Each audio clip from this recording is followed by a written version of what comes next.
Olá, pessoal! Oi, gente! Bem-vindos e bem-vindas a mais um episódio do podcast das emoções, da série... Como é que chama essa série mesmo? Clichês no cinema. Não tem emocionais no nome, eu esqueço. Esse, então, é o segundo episódio desta série. Quem não assistiu o primeiro, volta um episódio, porque a gente falou sobre um filme, uma comédia romântica muito querida por muitos e muitas. E um clichê super... divertido de lembrar, que é essa correria, o precisar agir a partir da emoção, essa coisa que a gente faz tanto na nossa vida, um pouquinho embasados pelas comédias românticas. E hoje nós vamos falar sobre um outro clichê, que é quando a gente expressa, né, Isabela? Dá aquele exemplo da novela que eu adoro. Para ouvir o episódio de hoje, você não precisa ter assistido a esse filme sobre o qual a gente vai falar hoje, porque é só você ter assistido qualquer novela. Sabe quando a mocinha ou o mocinho percebe que foi traído na empresa ou no relacionamento, e ele entra naquele quarto maravilhoso da novela das 8 e joga tudo da penteadeira no chão? Então é isso, é aquela hora que vem a raiva e a gente tem vontade de agir, a gente acha que tá certo, a gente quebra todos os nossos perfumes importados. Mas você não falou a parte mais legal, que a gente sempre fica pensando, quem que vai arrumar essa bagunça depois, né? Na novela faz sentido, né? Mas na minha casa eu já tenho essa supressão aqui embutida, porque eu sei que se eu quebrar o perfume importado, eu não só vou ter que limpar, como eu vou ter que comprar outro também. Isso mesmo. Mas antes de falar do filme de hoje, que por sinal é maravilhoso, vamos dar um recadinho rápido. Na primeira semana de agosto a gente vai abrir a turma do curso das emoções, do curso online, já tá aí. Então, se você quiser ser avisado ou avisada em primeira mão, com desconto, é só deixar o seu contato no ocursodasemoções.com.br/meavisa. Se você já deixou o seu contato uma única vez, não se preocupe, você vai ser avisado. A gente vai entrar em contato. O filme de hoje, meus queridos e queridas, é um filme, assim, sem palavras para esse filme, né, Isabela? É um filme maravilhoso, de 2020 ou 2019? 2019, ele foi indicado ao Oscar de 2020, super indicado e muito merecidamente, devia ter ganhado tudo, porque o filme é arrebatador. É um filmaço. Então, a Isabela disse que você não precisa ter visto o filme, não precisa mesmo, mas se você não viu esse filme, a gente recomenda muitíssimo, né, Bela? Assim, separa um tempo, sabe, aquele dia que você não vai ser interrompido por ninguém, se dedica e assista a esse filme que é maravilhoso. E se chama? História de um Casamento. Para fazer a análise de hoje, então, basta você ter assistido qualquer cena como essa que a Isabela descreveu muito bem, em que a gente perde as tamancas. Como são as expressões, Isabela? Como é que é? Quicando nas tamancas. Perde as tamancas, eu já tirei isso. Perde as estribeiras, eu juntei os dois, é isso que aconteceu. Joga tudo no ventilador, não leva desaforo pra casa. Mas sempre vem com uma cena seguinte meio que de um arrependimentozinho, né? No momento em que a gente age pela emoção, a gente fala coisas que não necessariamente a gente queria dizer, né? Esse é o problema.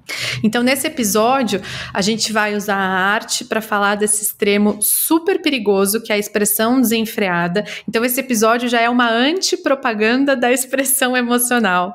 A gente costuma falar muito isso nos cursos, que a supressão das emoções, a gente precisa lembrar as pessoas que não é bom ficar engolindo emoção.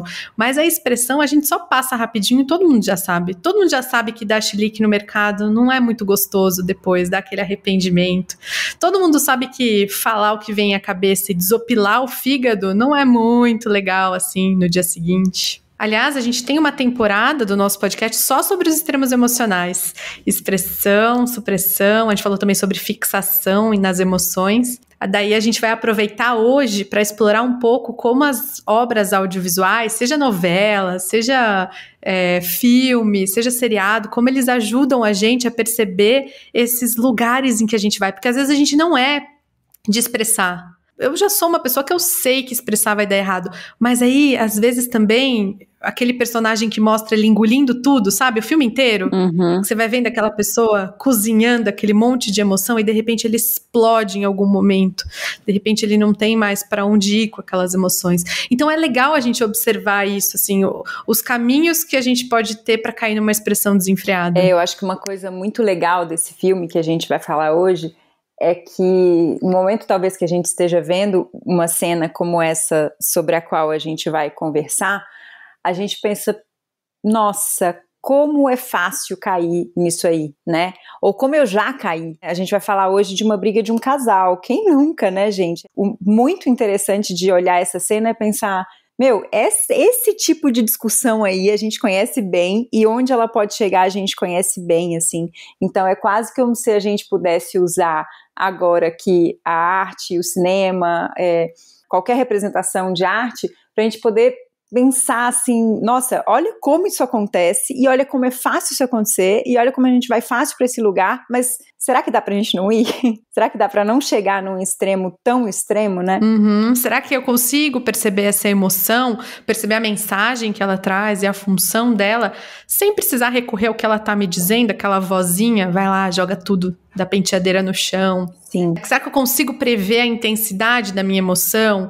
Será que eu consigo prever os meus comportamentos com as pessoas com as quais eu não consigo me segurar, que com elas eu grito mesmo, com elas eu falo coisas ruins? Então, para conversar sobre tudo isso, a gente vai falar hoje de uma cena desse filme chamado História de um Casamento. É uma cena que quem viu o filme talvez reconheça muito rapidamente na memória. É uma cena muito, apesar de forte e explosiva. Eu me lembro que depois que eu vi esse filme, a primeira coisa que eu falei foi a cena de raiva mais linda que eu já vi no cinema, assim, porque o desenrolar dela é muito bonito. Mas só pra gente começar, o que é importante saber? Esse casal, Nicole e Charlie, eles se separaram, estão passando por um momento de discussão de guarda de filho, de onde é que o filho vai morar, que cidade que o filho vai morar.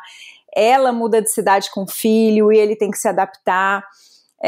Advogados são colocados no meio da discussão da separação. E tudo isso permeado com uma mágoa muito comum das relações que acabam. De eu perceber que eu não segui os meus sonhos em detrimento do outro, e do outro falar que, imagina, isso é uma besteira. Enfim, todo um contexto muito específico também da mulher nesse lugar, que acaba sendo de mais submissão nas relações, ainda hoje, em 2021. Então, é uma cena que a gente consegue ver a humanidade dos dois lados, porque a gente tá ali olhando a Nicole e vendo o que ela passou, ainda mais nós, mulheres, eu sei que o nosso maior público é de mulher, a gente consegue ver as coisas que ela abriu mão pra estar lá, e ao mesmo tempo que a gente vê o Charlie, e em momento nenhum ele me parece um idiota durante o filme, ele é um cara legal, ele é um cara que errou, traiu, né, deu algum erro ali no meio da relação, mas você não vê ele como um monstro também, você vê ele como um ser humano que tá tentando acertar, apesar de não estar vendo várias coisas que faz. E aí a cena começa no momento que a Nicole vai na casa dele, e que depois de muitos desentendimentos, eles tentam ter uma conversa aberta, desarmada, né? Quando ela chega, ele também se abre um pouco, até oferece uma bebida, ela senta no sofá de um jeito aberto, assim, e eles começam a tentar ter uma conversa lúcida depois de tanto perder as estribeiras. É engraçado ver como um bom filme mostra a complexidade das relações, porque é uma pessoa visitando a outra, desarmada e tentando fazer aquilo fluir da melhor maneira possível, só que aquilo vai dando errado, assim, numas picuinhas de mágoa, e aquilo vai aumentando, e aquilo vai fermentando. Antes de aumentar e fermentar, tem uns momentos muito bonitos. Eles começam a falar das características do filho, e aí eles dão risada de uma coisa específica do filho.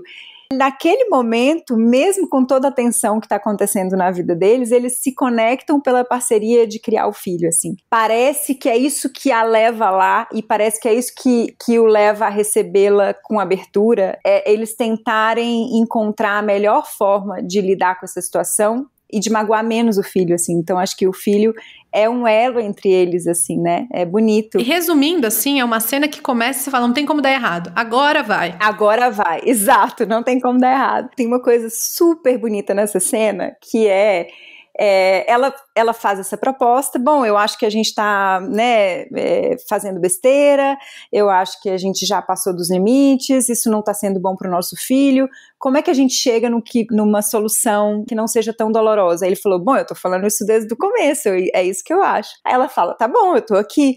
E aí ele dá uma risadinha assim, diz, eu não sei por onde começar. E isso é muito bonito, né? Porque é meio assim que a gente tá, assim, tentando viver a nossa vida e se relacionar com as pessoas, assim, né? Às vezes a gente não sabe o que fazer. Pois é. Não tenho nem ferramentas para lidar com uma conversa tão espinhosa. Eu não sei por onde começa. E daí, então, a Nicole começa a tentar explicar os motivos dela para ela ter entrado nessa briga.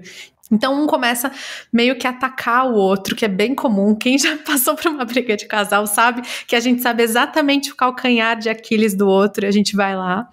E enfim, aí começa uma movimentação que a obra audiovisual faz pra gente, assim, de ver essa coisa aumentando, essa queimação surgindo. E tem uma coisa muito interessante que Nath e eu estamos lendo algumas coisas do James Gross, um especialista em regulação emocional, e ele falou um negócio no livro dele que tem umas pesquisas que mostram que quando a gente inicia o comportamento expressivo da emoção, a gente aumenta o sentimento dessa emoção.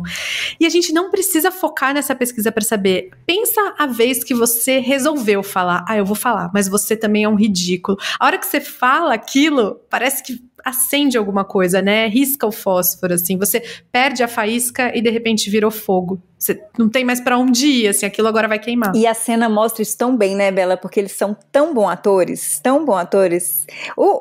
Nossa, o rosto deles tá incendiado, assim, né? É uma cena que a raiva tá na expressão deles, no modo como eles se levantam, na cor do rosto dos dois, assim, né? É muito impressionante. Bom, daí, assim, a cena começa nessa crescente, eles mudando de cômodo, e um gritando de um lado, outro gritando do outro, e cada um tentando se explicar da pior maneira possível, que é tomado pela raiva, até que tem uma explosão, que é o Charlie gritando: todos os dias eu acordo desejando que você esteja morta. You're such a dick! Every day I wake up and I hope you're dead.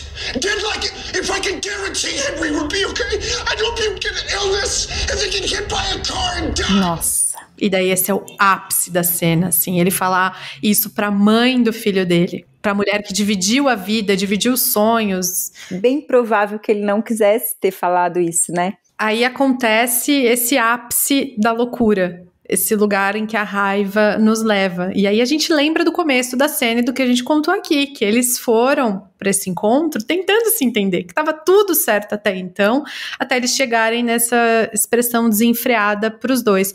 E isso combina muito com a nossa falta de habilidade para lidar com esses momentos espinhosos. Eu penso sempre nisso, né? Duas pessoas tentando se entender, mas não conseguindo, a comunicação completamente travada pelas emoções. Parece que eles estão com um obstáculo na frente, que é a raiva, a mágoa, a culpa, a inveja também, que permeia muitas relações. O grito do Charlie, ele é a antipropaganda da expressão emocional.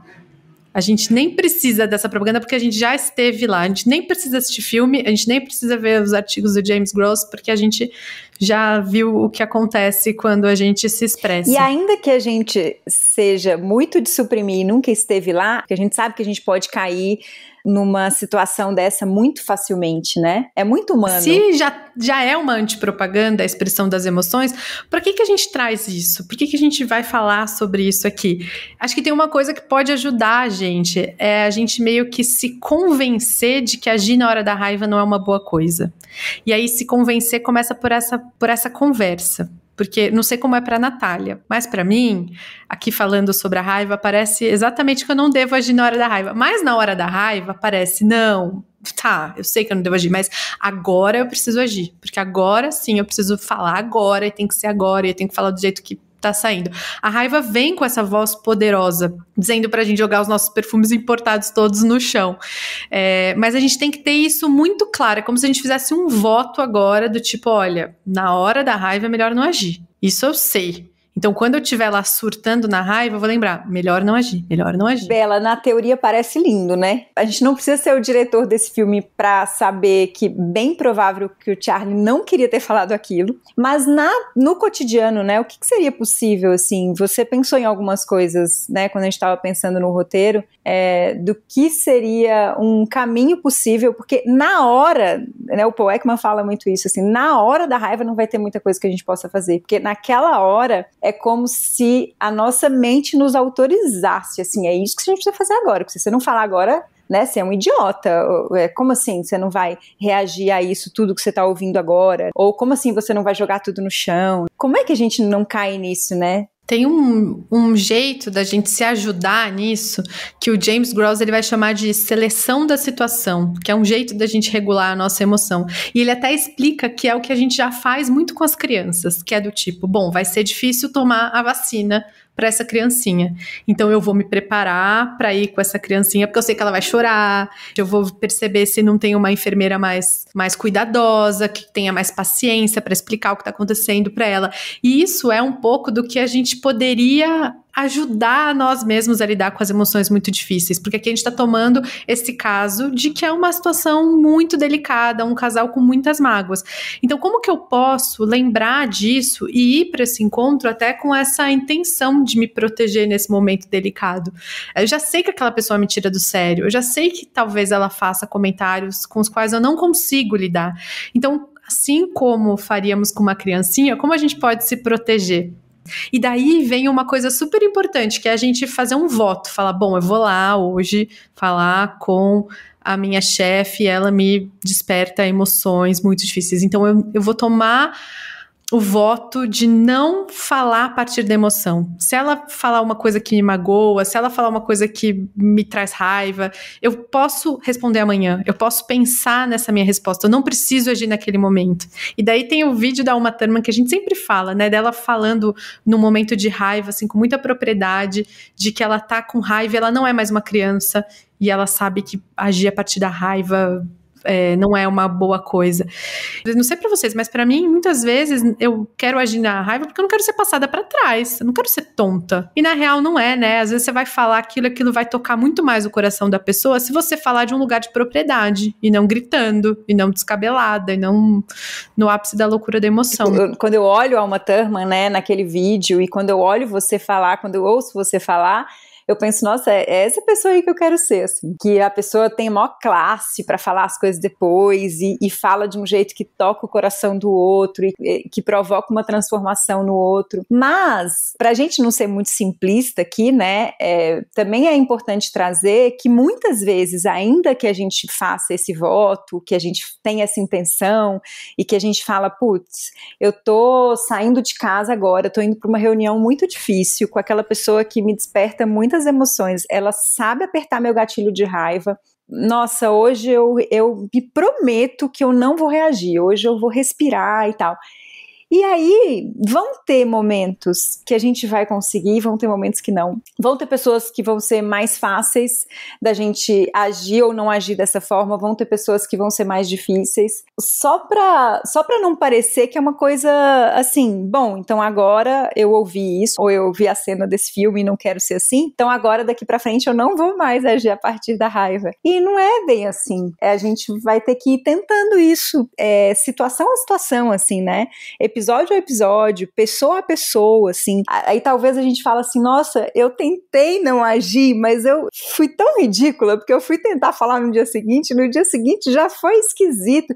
E aí a gente vai experimentando como é que a gente dá conta, assim, né? Eu acho que isso é muito importante pra gente não cair numa solução mágica para coisas que nos pegam tanto. Também da gente ter esse cuidado com a gente nos momentos que não deu, e aí a gente vai fazer o voto, ou a aspiração, ou um desejo de que na próxima vez a gente possa não agir dessa forma, e a gente não sabe como vai ser na próxima vez, mas a gente talvez possa fazer assim, uma pergunta, será que dá para falar de outro jeito? Será que dá para agir de outro jeito? Será que se eu falasse de outro jeito, a situação não teria ido para um caminho que me fez sofrer tanto, assim? nos sabendo humanos, assim, né, Bela? A gente não vai desistir da gente, porque nem a Nicole desistiu do Charlie nessa cena. Por isso que essa é a cena de raiva mais bonita que eu já vi, eu acho. Se parasse aí, tava tudo horrível, né? Mas não para aí. Depois que o Charlie grita essa coisa horrorosa pra Nicole, ele começa a chorar muito, que nem uma criança, assim. Ele se encolhe no chão, né? Coloca a mão no rosto. E daí a Nicole se aproxima dele. Ela se aproxima como alguém que sabe que ele não...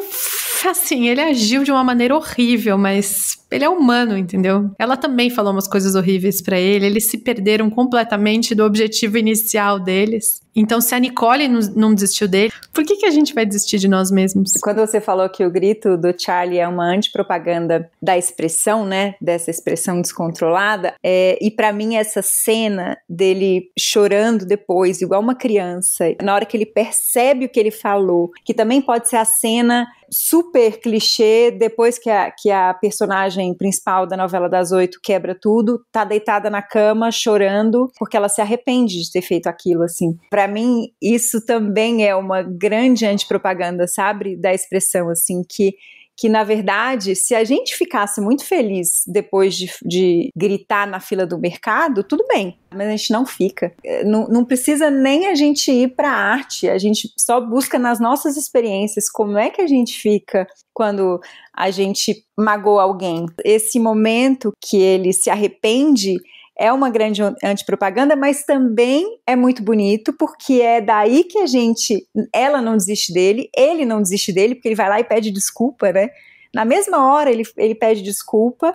Que essa cena mostra de muito bonito é a humanidade comum entre eles, assim, que eu acho que qualquer um dos dois sabe que poderia cair no lugar do outro, sabe? Quanto mais a gente conhece o que a gente sente, mais a gente vai não desistir do outro nem da gente, porque a gente sabe o tanto que é difícil, né?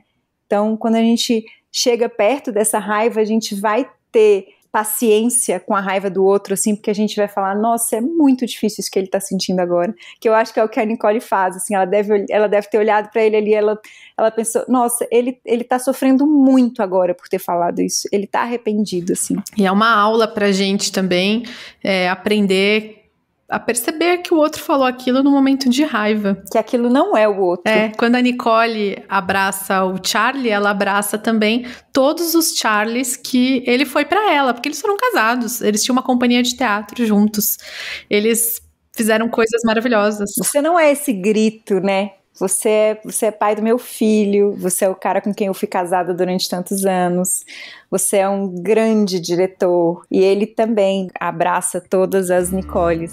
What I love about Nicole, she is a mother who plays, really plays. What I love about Charlie, he loves being a dad, he loves all the things you're supposed to do. Acho que é isso, hein? Acho que é isso. A gente tem que falar tchau pras pessoas? Acho que sim, tô com vontade de ver esse filme de novo. Tchau, gente. Vejam esse filme de novo, quem viu, quem não viu, veja. E depois conta pra gente lá no nosso Instagram, @o Curso das Emoções. Sim. Tchau. Tchau.